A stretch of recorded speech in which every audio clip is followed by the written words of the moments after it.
नमस्कार मित्रांनो. आज आपण हिस्ट्री ऑफ नॉव्हेल हे जे काही 12वी इंग्लिशचा चौथं सेक्शन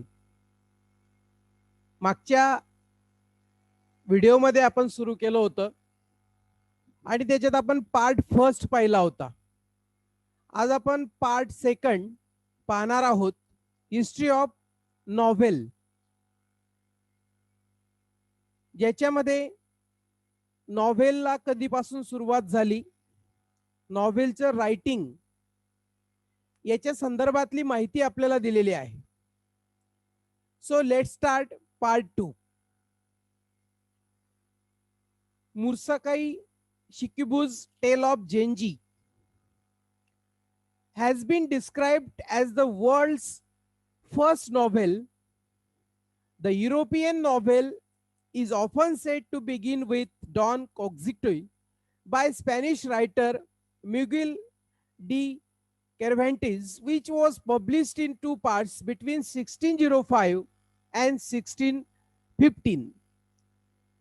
आता याच्यामध्ये त्या ठिकाणी आपल्याला असं सांगितलेलं आहे की मुर्सकी शिकिबु's टेल ऑफ जेंजी ही जी काही 1010 मध्ये ही जी काही कादंबरी आहे ती जगातली पहिली कादंबरी म्हणून तिचं वर्णन केलं गेलेलं आहे.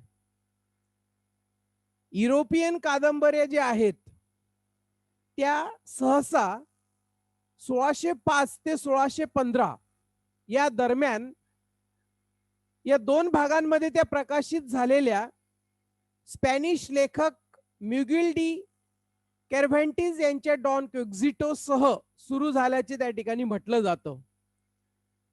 म्हणून इथं आपला एक गोष्ट लक्षात येईल की अगदी 10व्या 11व्या शतकापासून नॉव्हेलला प्रत्यक्षात सुरुवात झालेली आहे आणि तो प्रवास हा पुढे सुरूच आहे.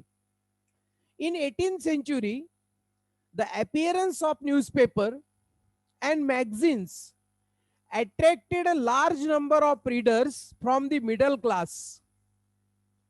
These new readers had little interest in romances and tragedies, which were appreciated by the upper class.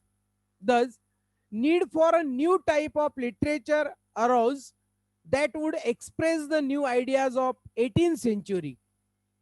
आता आपण तो नॉव्हेलचा प्रवास जसा पुढे आला तसा 18व्या शतकात वर्तमानपत्र आणि मासिके हे दिसल्याने मध्यमवर्गीय जो काही वाचक होता तो मोठ्या संख्येने हा वाचक या गोष्टींकडे आकर्षित झाला, अट्रॅक्ट झाला.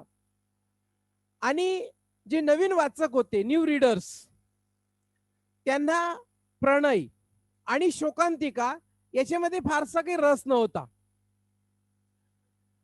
आता हे कालांतराने बदलत जातं. हे आपल्याला 18व्या शतकाच्या बाबतीत इथं सांगितलेलं आहे. मग पुढे ज्या 18व्या शतकामध्ये जो वाचक ज्याला प्रणय आणि शोकांतिकामध्ये रस नव्हता त्याचं मात्र उच्च वर्गाने कौतुक केलं आणि अशा प्रकारे नवीन प्रकारच्या साहित्याची गरज ही निर्माण झाली, जी 18व्या शतकाच्या नवीन म्हणजे जिथून नवीन कल्पना मिळाली, नवीन कल्पना या काळामध्ये व्यक्त झाली. The 18th century new literature was characterized by the spirit of realism and denial of romantic features like enthusiasm, passion, and imagination. The foreground for the novel was prepared by all these factors. After 1740, novel originated as the literary form in England. अजून थोडा पुढे हा प्रवास सुरू झाला आणि 18व्या शतकाच्या नवीन साहित्यात ख्यातनामतेची भावना आणि उत्साह, आवड आणि कल्पनाशक्ती यासारख्या रोमॅन्टिक वैशिष्ट्यांचा नकार दर्शवलं गेलं त्या कादंबऱ्यांमधून. कादंबरीचा जो काही अग्रभाग आहे या सर्व बाबींनी तयार केला होता आणि 1740 नंतर कादंबरीचा जो काही उगम आहे तो इंग्लंड मधील वाङ्मयीन स्वरूपाच्या रूपामध्ये झालेला आपण पाहतो आहोत, तो आपला वाचण्यात येतो. Increase in trade and commerce along with the industrial revolution had given rise to the middle class.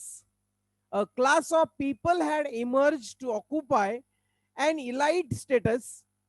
The realistic picture of everyday life and problems of common people depicted in the novels appealed to the newly educated class and was regarded by them as respectable reading material. औद्योगिक क्रांती झाली हे आपल्याला माहिती आहे, industrial revolution.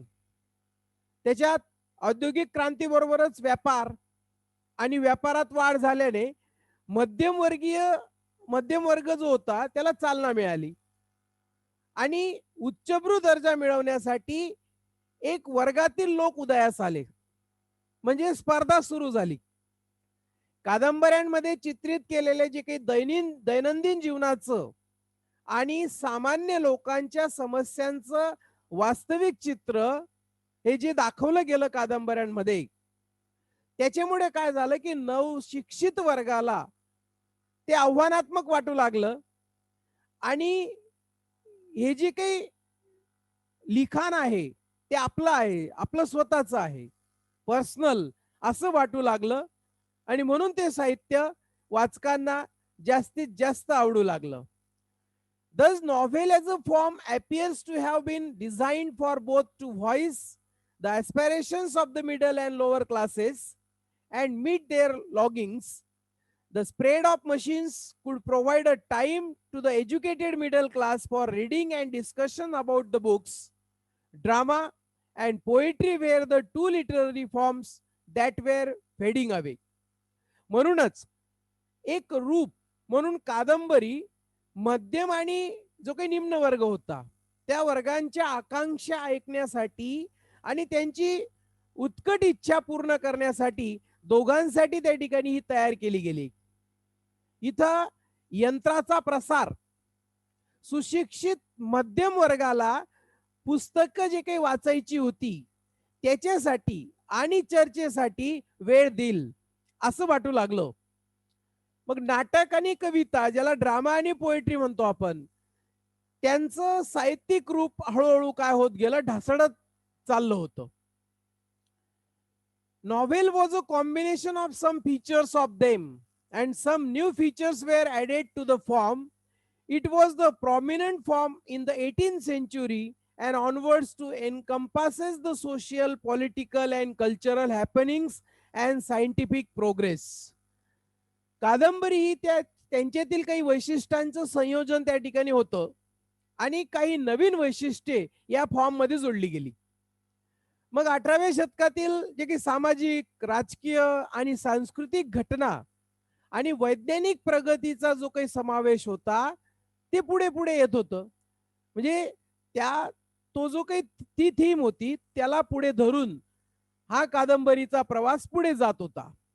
The Pilgrim's Progress by John Bunyan in 1678 and Oronooko by Aphra Behn in 1688 initiated the plenteous and colorful tradition of English novel and was followed by Daniel Defoe, Robinson Crusoe, Moll Flanders हे जे काही होते.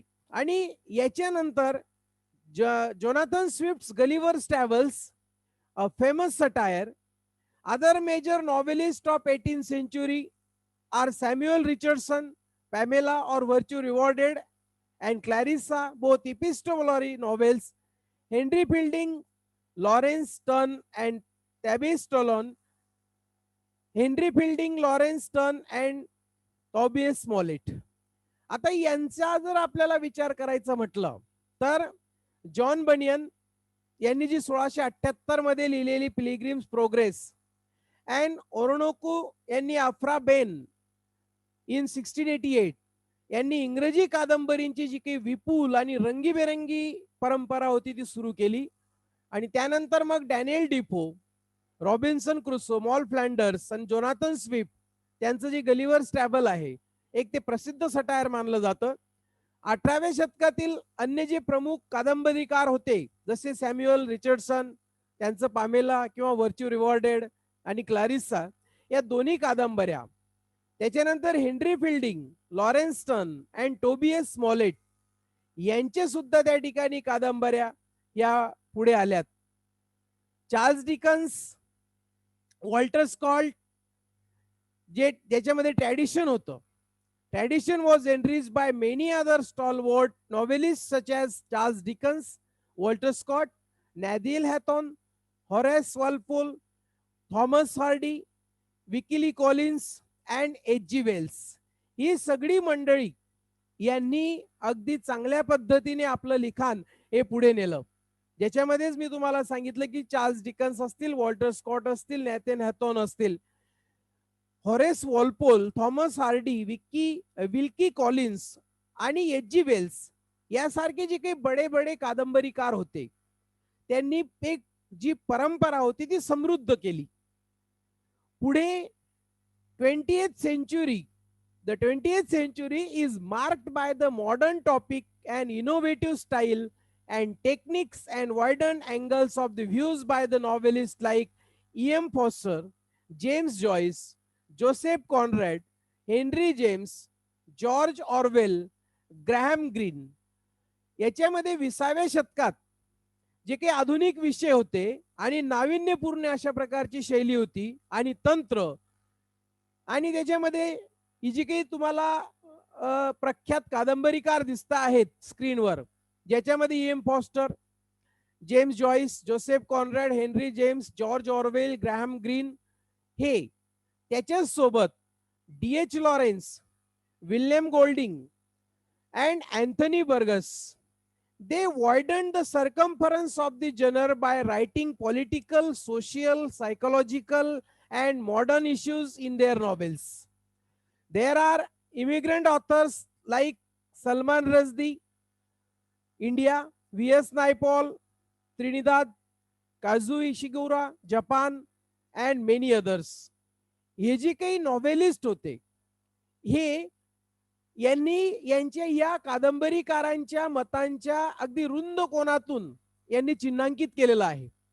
त्यांनी त्यांच्या कादंबऱ्यांमध्ये राजकीय, सामाजिक, मानसशास्त्रीय आणि अन्य आधुनिक समस्या लिहून शैलीचा जो परीघ होता तो वाढवला.